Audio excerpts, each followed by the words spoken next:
afternoon, Lincolnton. I'm going to say wake up, and you're going to say shake up. Wake up! Shake up! Wake up! Shake up! I want to introduce the very own right here, our president of the NAACP, the state president, the Reverend Dr. Barber, who will be coming to you right now to give you what he has.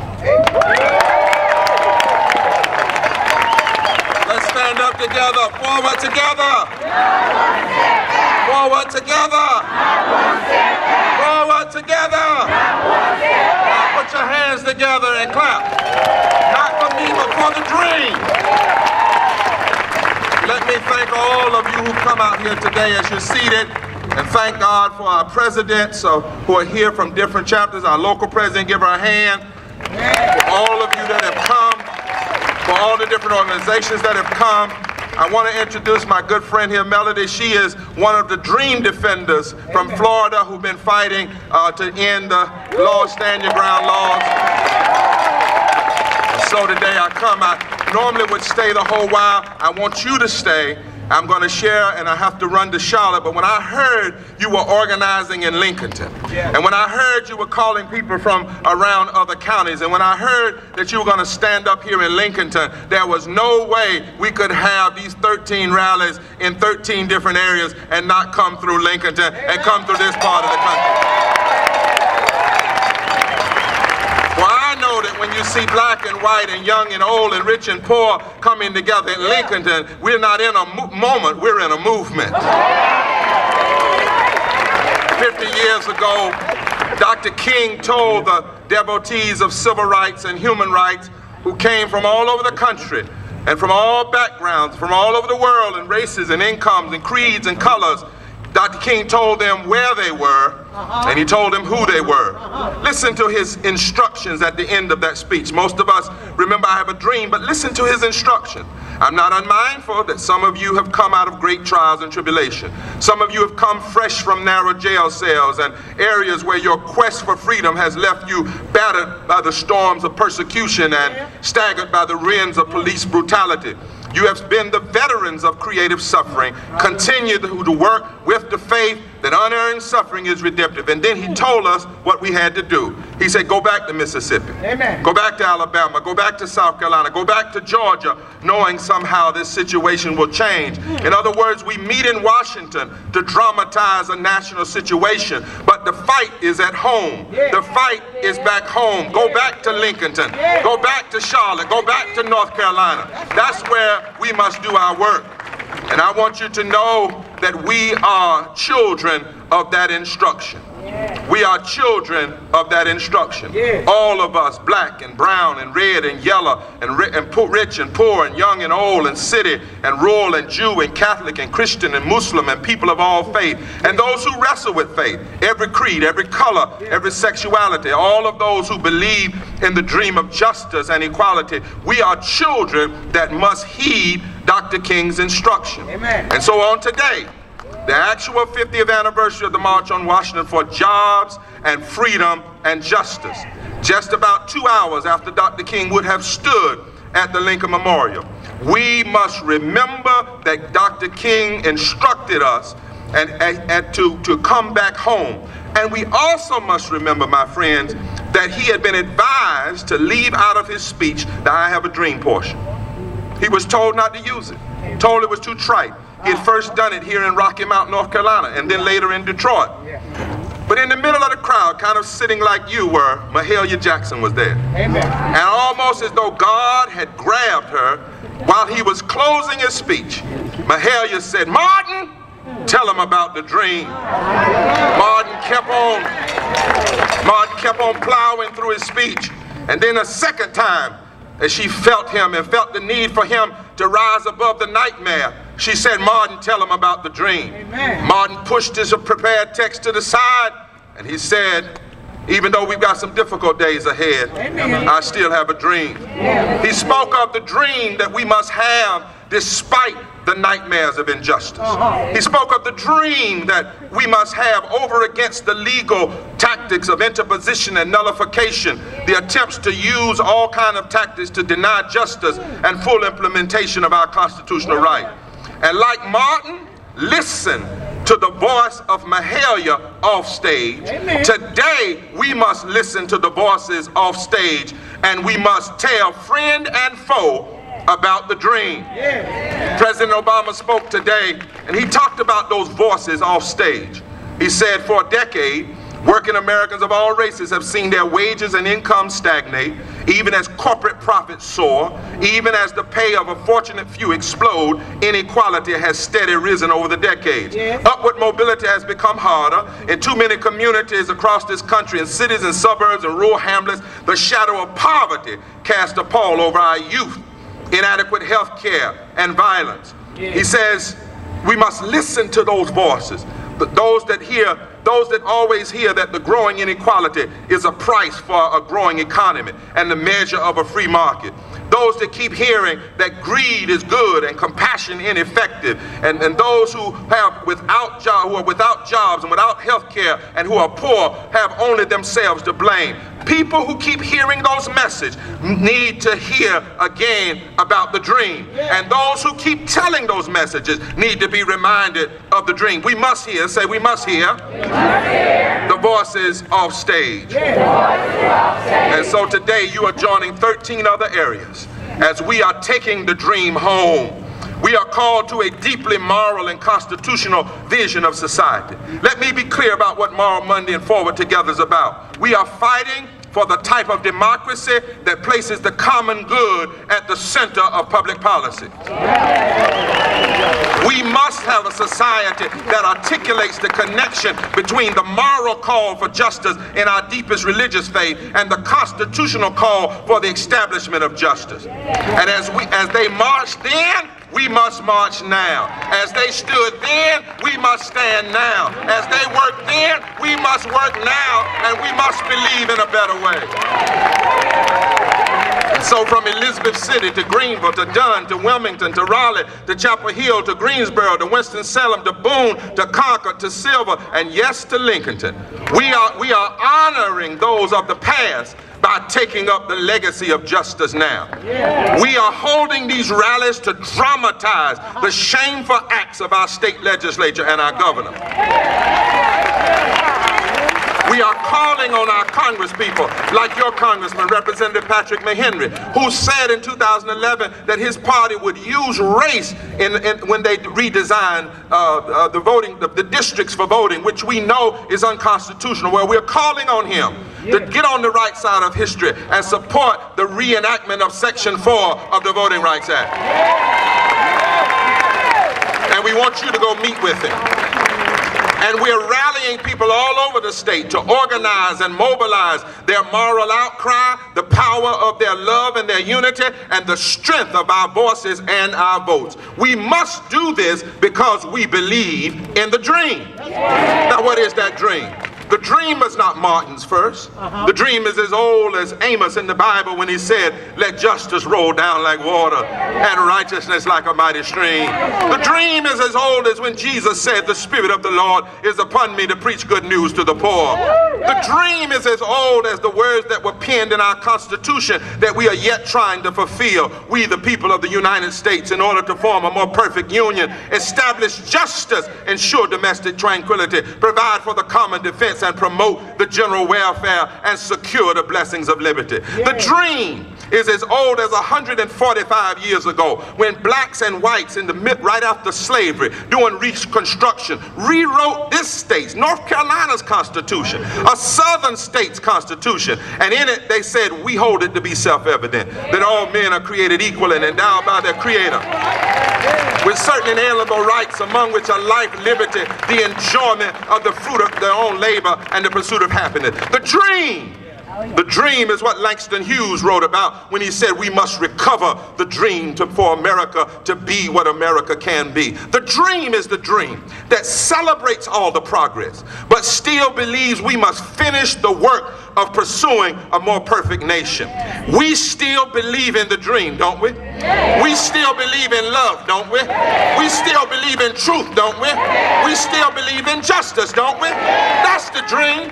The dream is the motto of our state, to be a state where the weak grow strong and the strong grow great. We still believe in the dream. We believe in economic sustainability and jobs and addressing poverty and labor rights and living wages. We believe in educational equality for all. We believe in health care for everybody and protecting Medicaid and Medicare and Social Security and protecting our environment. We believe in addressing the disparities in the criminal justice system, and we believe in protecting and expanding voting rights and human rights and civil rights. We still believe. And because we still believe, that's why we must challenge and confront, as Dr. King did, the nightmarish, immoral, extreme public policies that have been put upon our state by Tillis and Berger in the legislature, by Pat McCrory in the governor's mansion, and by the influence of the money of Art Pope. And we must remember on this day that before Dr. King got to I Have a Dream, he said these words: "We have come here to dramatize a shameful condition." In other words, you cannot lift up the dream if you don't expose the nightmare. And the truth is, we have leadership in this state that has led the most regressive government we've seen in North Carolina since Jim Crow. They've managed to attack everybody. They call Moral Monday citizens morons and outsiders, and he even printed our names on the email like the Mississippi Sovereign Commission, trying to turn black people and white people against one another and trying to make us afraid and go home. But somebody tell your neighbor, we believe in the dream, and we're not going anywhere. This leadership has an extreme nightmarish view of the world. We've produced, you have them in your hand, 500,000 report cards outlining the extent of the kind of nightmarish legislation that they have pushed through. And why? And from Lincolnton to Lillington, we must, like never before, lift up, speak up, and fight for the dream. The numbers, say the numbers, reveal the nightmare. And what you'll see in that brochure, do y'all have them? Many of you should have them. Everybody get one before you leave. Say everybody. Because these numbers reveal the kind of nightmare produced by an intoxication with power and ideology, fueled by meanness and historical amnesia. The policies they have passed are constitutionally inconsistent, morally indefensible, and economically insane. In a state with the 5th highest unemployment, they have chosen to deny 170,000 people their unemployment. That's a nightmare. And if I don't have time to do every county, but listen to me, Lincolnton, right here in Lincolnton, the poverty rate is 13.7%. The unemployment rate is 10%. That means right here in Lincolnton, this legislature has denied people who've lost their jobs of no fault of their own the benefit of unemployment, and that's a nightmare. They have taken through that process $1.2 billion out of our economy. That's a nightmare. In a state where there are 1.6 million poor people and 600,000 children living in poverty, they chose to deny 500,000 people, poor people, elderly and children, Medicaid expansion. That's a nightmare. They said they were going to cut taxes, but they raised taxes on 907,000 low-wage workers in North Carolina by taking the earned income tax credit so they could give a tax cut to 23 families. They hurt 900,000 people so they could give 23 families a tax cut. And I need particularly the officers in the law to know that are listening, 64,000 of those families that they raise taxes on are military families and officers of the law. Lord have mercy, that's a nightmare. They've denied 2,500 students from pre-K. Don't do that while I'm speaking, brother. 2,500 kids from preschool. They fired 5,000 teachers. Teachers while they've given raises to these wet behind the ear political appointees in Raleigh, paying them over $80,000 a year and refusing to raise the salaries of our teachers. They fired 4,500 teacher assistants. They have dropped the teacher salary and the per pupil spending of North Carolina to last in the nation. We are below Mississippi and Alabama and Georgia and South Carolina. That's a nightmare. They're taking $10 million of public school money, and instead of raising teacher salary, giving it to private schools that have no accountability. That's a nightmare. And I could go on and on. They refuse to give our officers of the law and our firemen the right to workers' right and the right to have labor rights. That's a nightmare. And then at the end of the session, they passed the worst voting bill we've seen in this country since Jim Crow. Ended same-day registration, cut early voting, cut Sunday voting, allowed vigilante poll watchers that can just come in the precinct and say, you don't look like you're a voter. Refused to allow 17-year-olds to register. Made it easier to send out absentee ballots that don't require voter ID. They've made it easier to get a gun and carry a gun than to vote. And they've passed a voter ID that will hurt 318,000 North Carolinians. 67% of them are women. This is not just an attack on black people, it's an attack on democracy. It's an attack on freedom. And it's a nightmare. And because we have this nightmarish public policy and these leaders who are committed to live in the love in the nightmare, we must stay committed to the dream. Yes. And I just stopped by Lincolnton to say, we will. We will. Oh, yes, we will. We will, because we know there is a better way. Yes. We will educate the public. Yes. We will preach in our pulpits the truths of justice. Yes. We will march. We will put our bodies on the line. We will speak to the conscience of North Carolina. We will register our voices and our vote. We will even love those who live in the nightmare, and we will hope for their deliverance, because we are the children of the dream. Yes. We are not wrong. We are right.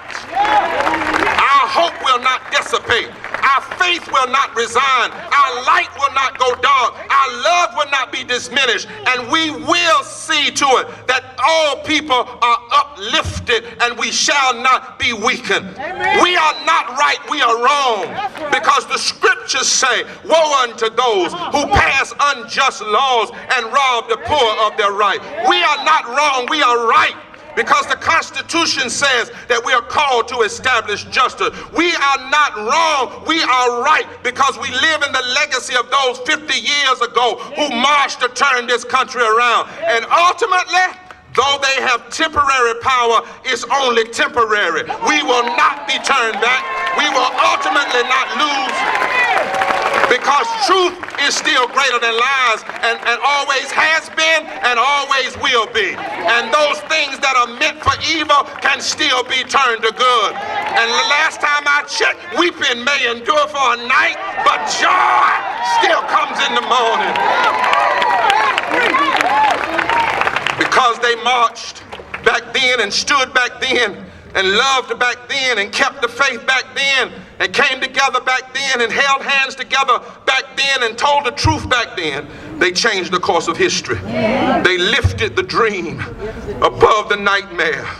God help them, and God will help us. Yes, He will. Yes, He will. I hope y'all don't mind me being a country preacher, because this is a moral movement. It's not about liberal and conservative. It's not about Republican and Democrat. It's about what's right and what's wrong. It's about what's moral versus what's immoral. It's right to help the hungry. It's right to help the poor. It's right to educate our children. It's right to heal the sick. It's right to take care of our neighbor. It's just right to do right. And I stopped by to tell you, if you do right, God will help you. Wish I had a few teachers in those red churches that understand if you do right, God will help you. Truth of the matter is, dreamers that dream justice have access to divine resources. Those who dream justice are not alone. God of our weary years, God of our silent tears, thou who has brought us thus far along the way. We've got help, y'all. The Lord is our light and our salvation. We've got help, y'all. Greater is he that is in us than he that is in the world. We've got help, y'all. If God be for you, doesn't matter if the whole world is against you. We've got help, y'all. Nothing can separate you from the love of God, which is ours in Christ Jesus. We've got help. No weapon formed against us shall prosper. Many held on to the dream before, but it's our time now. It's our time. And we will march for the dream. We will organize for the dream. We will go to court for the dream. We will pray for the dream. We will preach for the dream. We will fight for the dream. We will stand for the dream. We will go to jail if necessary for the dream. We will let the Lord use our lives for the dream. We will raise our children and our grandchildren for the dream. And we will never stop believing. And with divine help, we still believe mountains of injustice are overcomable. Valleys of despair are crossable. Problems and pain are solvable. Our spirits, even in hard times, are renewable. Enemies are defeatable and sometimes winnable. Righteousness is obtainable, and ways out of no ways are still possible. And even if you die for what's right, your life is still redeemable. Make no mistake, North Carolina. Make no mistake, America. We know who we are. We know where we are. We know whose we are. And like the Bible says in Hebrews chapter 10 verse 39, we are not of those who shrink back unto destruction, but we are those who persevere unto the salvation of the soul. Now faith is the substance of things hoped for and the evidence of things not seen. And we will never, never, never, never, never, never give up on the dream.